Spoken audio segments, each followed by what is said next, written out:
Obsession is proudly supported by Carly and Draggy. Check out the video description to find out the latest discount codes.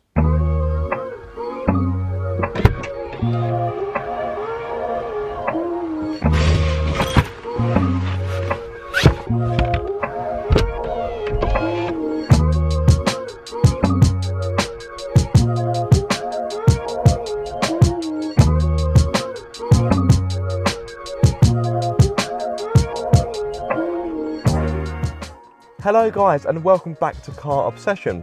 You joined me in the brand new Hyundai Ioniq 6, and for this video I thought I'd do something a little bit different.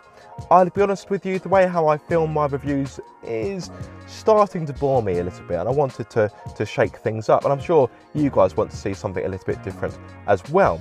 The other thing is, nowadays I walk to work, therefore whenever I do get a car to review, it barely gets driven because I don't need to drive it day to day.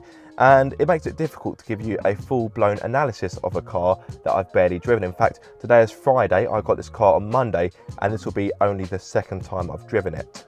So because I want to do something different, I'm going to live in the car for the next 24 hours. The other reason for doing this is because, of course, any car manufacturer will give you marketing bump, but for this car, Hyundai, one of the things they've said is that this has a mindful cocoon, and this could be your own personal hideaway. So I thought, well, let me put that to the test. Also, this car is meant to be quite comfortable as well and spacious. So again, that will be part of the test. Now, there are some house rules. So for starters, this is a press car. This does not belong to me, and there will be people after me testing it. Therefore, I'm pretty sure them and Hyundai will appreciate it if I don't do my bodily business inside the car. Therefore, whenever I need a comfort break, that will be done outside the car. Also, whenever I need to charge it, again, I'll be popping up momentarily just to pop the car on charge, and I'll be jumping back in. Anyway, my arm is starting to ache when I'm holding this camera. I will be setting up more cameras in due course. The time now is pretty much 6 p.m. So yes, 24 hours, here we go. This is the Ioniq 6, a fully electric car, and Ioniq is pretty much, well, it is the electric arm of Hyundai. So anything with the word Ioniq in it is going to have electrification. So this is available with a 77.4 kilowatt hour battery, and you can either have it as rear-wheel drive or, in this case, all-wheel drive. In regards to power, this has 325 horsepower, along with a rather tarmac shredding 605 Newton meters of torque. Now, if you prefer that in pound-feet, I will of course drop a subtitle below. In regard to performance, you'll hit 62 miles per hour in just 5.1 seconds, and the top speed, which is pretty much irrelevant, particularly in the UK, is 115 miles per hour. In regard to range, of course, that's very important. You can get up to 338 miles, so pretty decent. You shouldn't really have too much range anxiety unless you're doing a really long trip. Now, this is available in 2 trim levels. You have premium, or in the case of this car, the ultimate. You did have the first edition, but I don't believe that's available anymore. Now, in regards to pricing and specification, I will probably cut to a voiceover a little bit later in the video for such things. So I want to focus just on town driving for the time being, because I'm in and around town, and I want to talk about how the car drives, of course. Very important. Now, the ride comfort is very impressive. Of course, with this being an EV, you don't have the presence of an engine, therefore things such as suspension noise is a bit more prominent. Now, you can hear the suspension working, but I wouldn't say it's particularly distracting. Neither is the ride.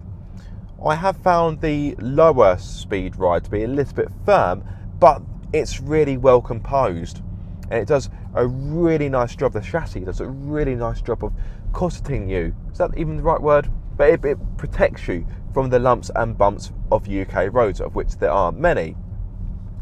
Now, one thing I did find quite surprising when I first jumped in this car is how light the steering is. Now, for some of you, that may be a good thing. It makes it easier to maneuver. But for me, It's so light, I almost find it a little bit disconcerting. Now, you do have 3 driving modes at your disposal. You have Eco, Normal and Sport. Pretty much standard stuff for a modern day car. Now, if you pop the car into Sport mode, you will get a steering weight which does become heavier, and I prefer that. Some of you may find it to feel a little bit artificial, but yeah, I prefer it because the standard steering is just a bit too light for my liking, particularly the size and weight of this car. This car is around 2 tons. Of course, with it being an EV, it's not a featherweight, is it? Now, the other thing I find a little bit disconcerting, and I think for some of you this will take a bit of time to get used to, this hasn't got conventional door mirrors. Now, I believe for the lower trim level, you do get normal standard door mirrors, but on this one I have cameras instead. And you have the images pretty much at the end of each side of the dashboard, and the clarity is really clear. It's very impressive, but you keep looking to where you expect a door mirror to be, and you're just presented with the camera, and you have to go, oh wait, yeah, the actual image is more inside the car. So yeah, that takes getting used to, and also the fact that the image, I don't know if it's me, but it seems quite zoomed in. The amount of times I've been reversing in this car, and I thought, I'm getting really close to that object behind me or that car, and I check the rear view mirror and the reversing camera. I go, oh, no, actually, I'm miles away from it. But yeah, I think well, they're not door mirrors, are they? The door cameras, I think they, for some of you, will take some getting used to. A few other things I want to pick up on. In fact, the car hasn't done it so far on this journey, but of course, with modern cars, they have more driver aids. They want to protect you as a driver, protect pedestrians, other road users, etc. And I would kind of argue Hyundai takes this a little bit too far. For example, when you go into a zone where the speed limit has changed, it gives you a polite bong.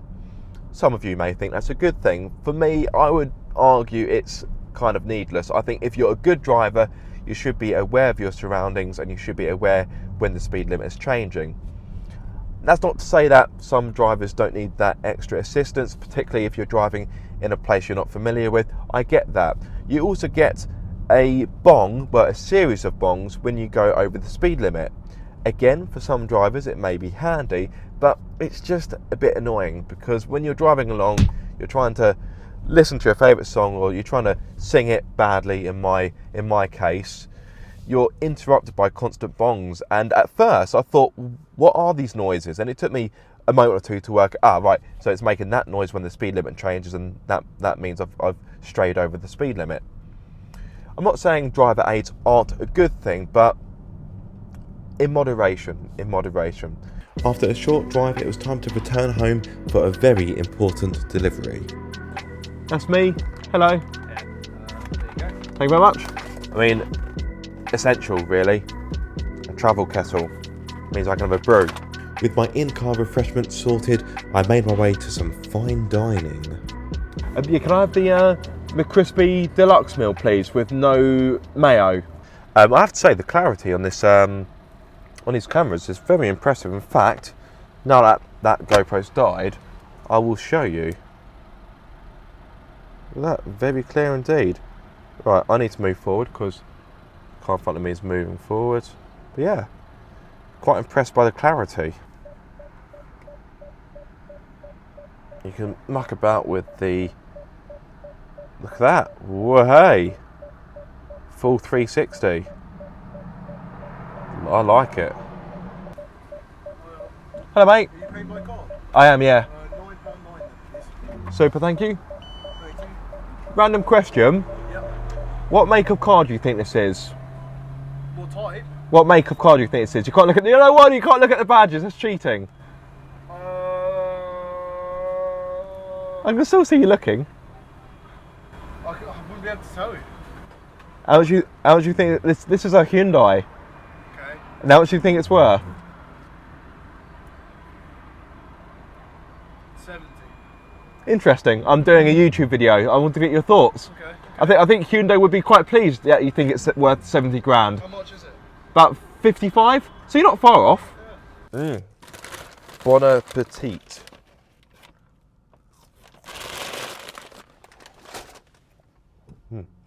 After feasting on the finest food Ronald McDonald could offer, it was time to find a suitable place to park up for the night.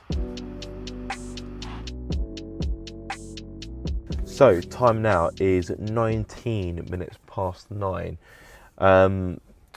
After a bit of driving around, I wanted to find somewhere where I didn't feel like I was going to be ambushed in the night, or didn't feel like I was going to be part of a remake of the Blair Witch Project.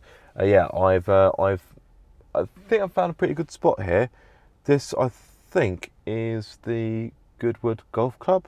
I may be mistaken, but yeah, it's an actual car park. It's got a bit of lighting, so unless I get kicked out or I'm told I'm riff-raff and that I should leave it immediately, I think I will, yes,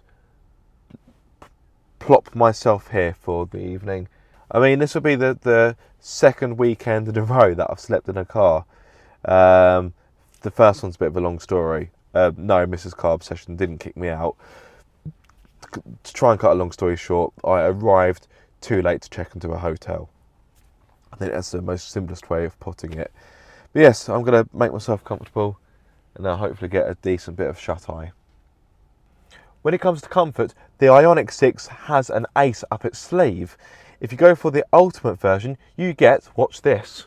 If I press this button and press it again, you get the relaxation seats. Ah, yes. Very nice. So I'm hoping, now I'm a side sleeper, I can't normally sleep on my back, but I'm hoping that, yes, I can have a lovely sleep like this, and I can actually go down even further. Oh, look at that.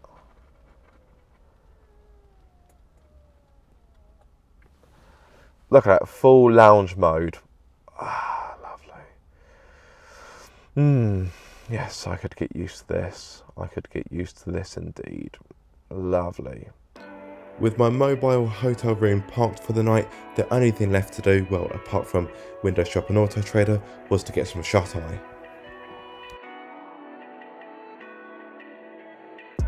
After getting a good night's sleep, the following morning I made a rather annoying discovery.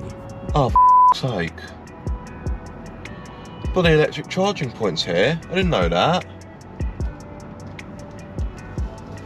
I could have charged a car here. To add to my annoyance, the chargers here didn't exactly want to play ball. Well, not to begin with anyway. Why is it not working? Let's select to start. Nothing on this touchscreen actually works.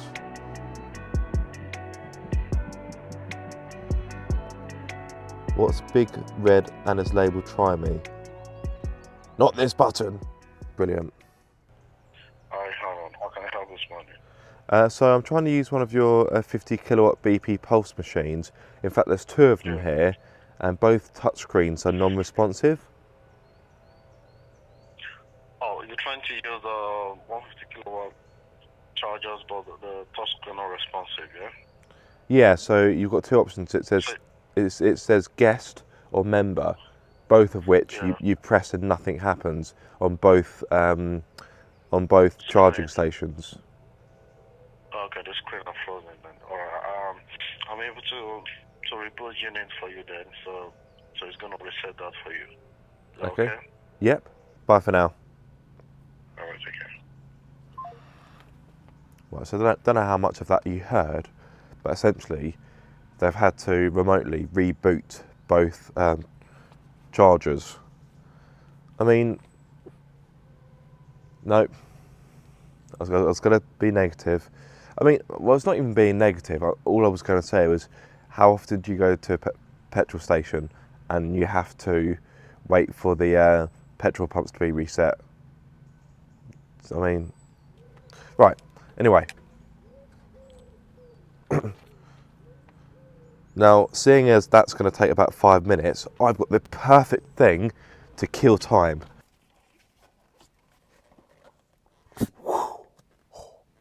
Mind blown. Now, one of the great things about the Ioniq 6 is you have something called a vehicle to load, which means, in simple terms, you can use the car's battery and electricity to power household goods such as a kettle. Just when you thought this video couldn't get any more British, I've brought out a kettle. So whilst I wait for the kettle to boil, which I must admit it's taken quite a long time, but I can hear it starting to get there now, and whilst I'm waiting for the charging station to reboot, let's recap on my night's sleep. I mean, it was pretty good, in all honesty. I think I woke up 1 or 2 times. One time I woke up and I must have been sleeping completely on my right arm. So I woke up and I couldn't feel my right arm, and I had really bad pins and needles in my right hand. Yeah, it was like this side of me had been temporarily paralysed. But apart from that small niggle, yes, a pretty good night's sleep actually. I mean, I would argue I've had worse sleeps at home sometimes. So yeah. Can you sleep in an Ioniq 6? Yes, you can. Yeah, these seats are really nice and comfortable. Obviously, they're not designed to sleep a person, but hey, in an emergency, you can do so. I actually brought with me as a backup a mattress topper just in case I needed to fold down the rear seats and actually kind of sleep in the boot, so to speak. But no, this seat was sufficient for my needs. So yes, comfort achieved. Right, so charging times. I've got the Hyundai stats in front of me. So if you're lucky enough to have access to a 350 kilowatts charger, you can get this car from 10% to 80% in just 18 minutes. If you're using a 50 kilowatts charger like I'm using now, to get from 10% to 80%, you're looking at 73 minutes, so quite a long time in comparison to the 350 kilowatt. If you're using an 11 kilowatts charger, or if you're using like a home charger, you're looking at, so 0 to 100% is 7 hours 10 minutes. So yeah, you could charge that overnight without any complaints. So yeah, those are the charging times. I'm in for about 35 minutes or so, so that gives me plenty of time to enjoy my brew. Lovely. Lovely stuff. Then I will look forward to going to Fuel Coffee House for a bit of brekkie, and then hopefully to Caffeine and Machine for some lunch. So guys, that's it for part 1. Be sure to join me soon for part 2, in which I pitch a new fragrance. They should bottle that smell and sell it to vegetarians. I battle their fearsome M25, and I suggest things you should never have done with Mother Teresa. It's kind of like taking Mother Teresa to a brothel. You just wouldn't do it, would you? So tune in next week for part 2, and be sure to keep up the car obsession.